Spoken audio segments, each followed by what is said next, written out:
Hello everyone.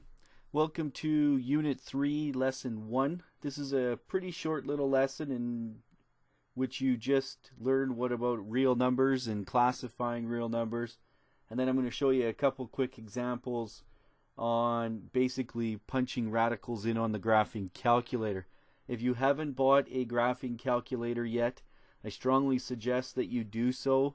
TI-83 Plus is the type of calculator that we tend to use most often.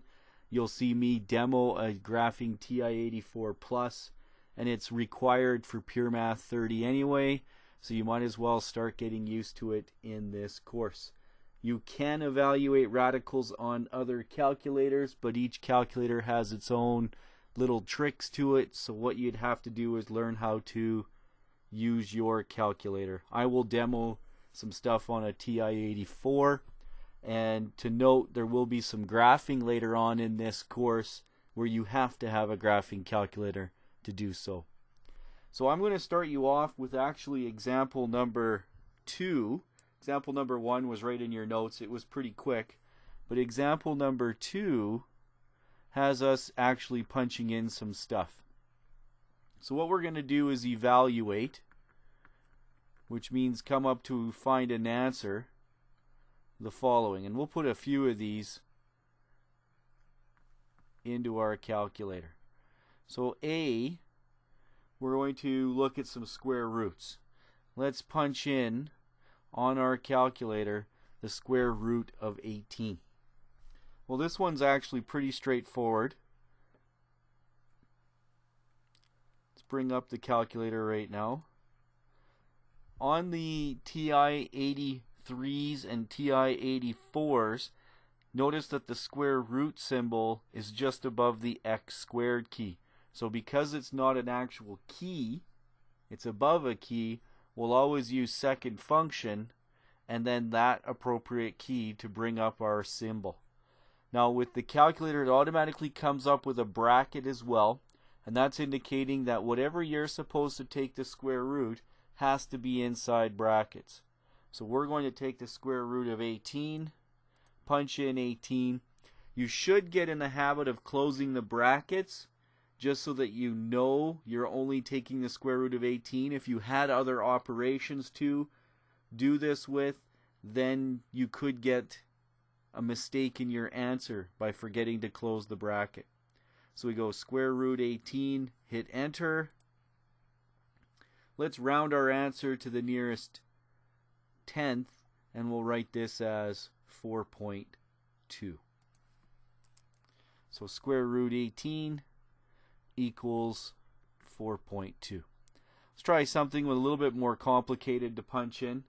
Let's try the square root of 20 plus, 210.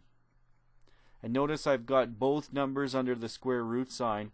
The neat thing with this calculator is it allows you to punch it in as exactly how you see it on your paper. Now this is what we call a display type calculator. So let's clear everything off. Let's clear the history. And now we're going to go square root. Our equation was 20 plus 210. So we go second function x squared.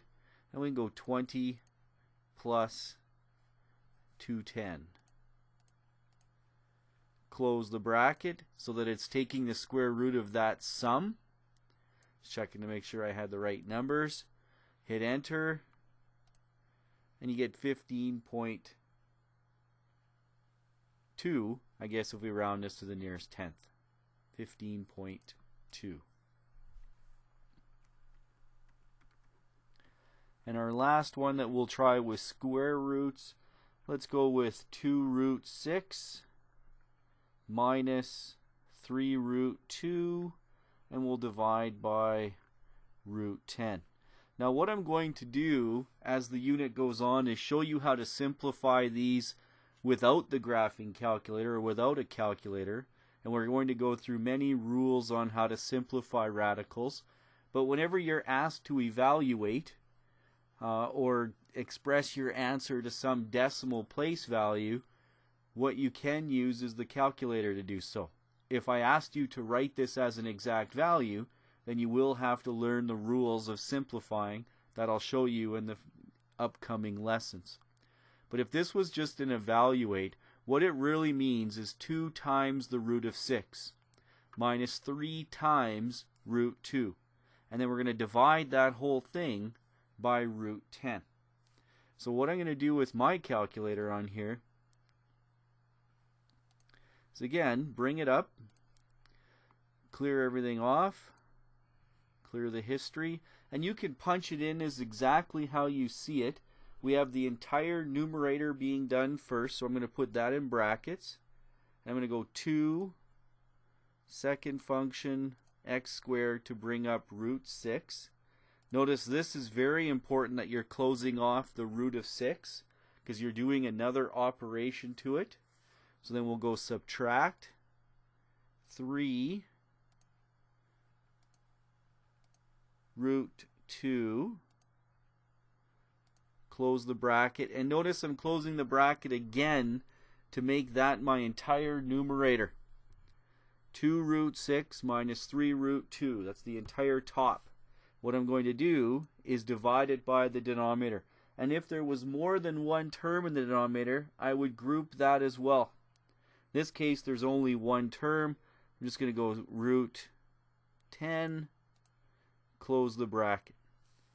So you can punch it in as you see it. If you forget the brackets on the numerator, what the calculator will do is just divide the second term by root 10, not the entire expression.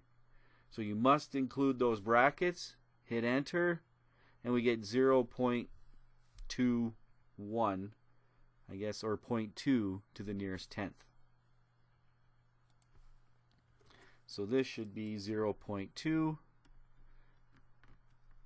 the nearest tenth.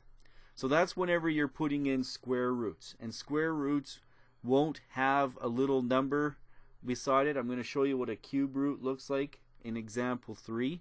But all square roots, you can use this key to do your work. Let's look at another example where we're going to use cube roots. So example number 3, again, we're going to do the same kind of thing. Let's evaluate the following. This time we're going to look at cube roots. So let's start with A. Again, start kind of easy just so that we can see where the cube root symbol is on our calculator. Cube root of 200. And again, all scientific calculators will have a cube root somewhere. They may have a fancy kind of x to the y. I'll show you how that works with the graphing calculator. But on the graphing calculator, there are 2 ways you can do this, so I'm going to show you both.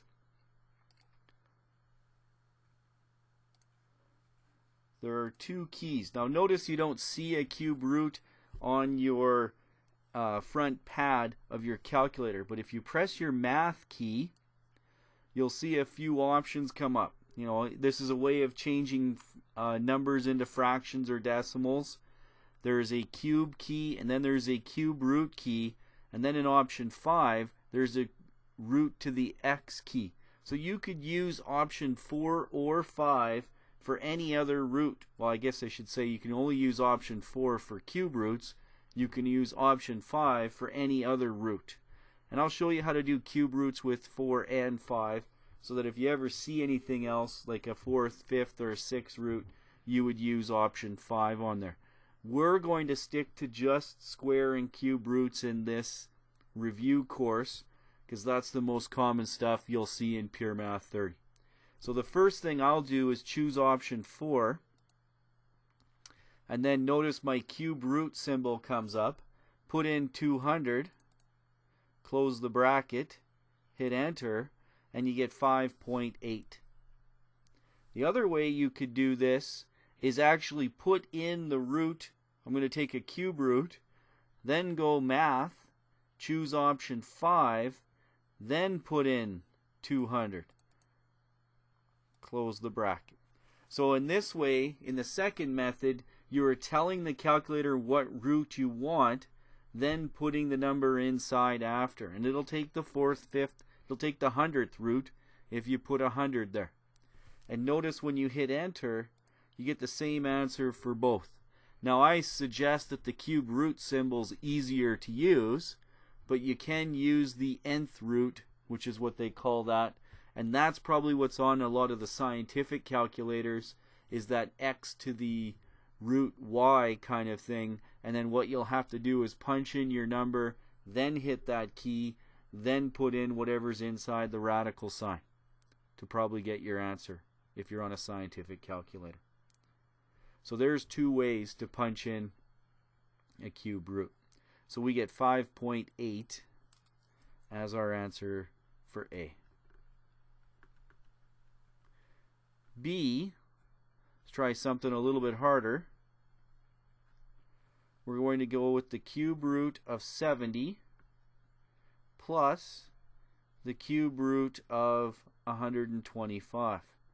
You cannot just go cube root of 195. You have to work out each one individually. According to order of operations, you would have to evaluate the radicals before you do addition subtraction. Addition subtraction are down at the bottom. So when we punch this on our calculator, punch it in as you see it, clear everything up. Math 4, cube root 70, close the bracket, plus math 4, cube root 125. Again, it's very important that you close the bracket here, otherwise it would take the cube root of the sum. In this case, we're actually wanting the individual terms. Cube root of 70, and we're going to add to it the cube root of 125.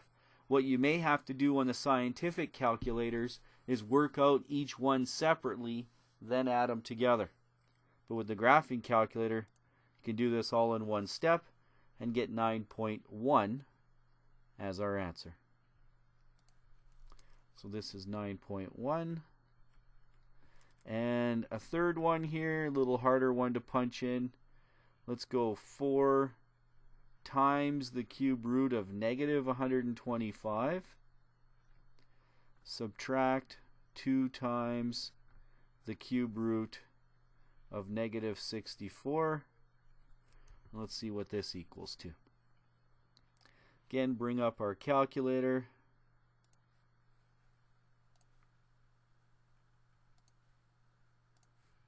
And punch it in. Punch in your whole number first, or your coefficient. Math cube root. So 4 times, and we'll put in negative 125 in the brackets. Subtract 2. Math, bring up the cube root again. Cube root of negative 64. So we have 125 negative inside the radical sign, negative 64 in the radical sign. Hit enter. You should get negative 12 as our answer. Be very careful when punching these in. Your one little mistake in brackets can really play a lot of havoc with your answers in radicals. That's why once I show you how to do these with simplifying without your calculator, you won't use your calculator for too much else or too many other questions in this unit. So negative 12 turns out to be this answer. This is actually a pretty short lesson. All I want you to do is to make sure you understand the real number system, get some practice of punching these on your calculator, and get ready for the rest of the unit. Work on exercise 3.1.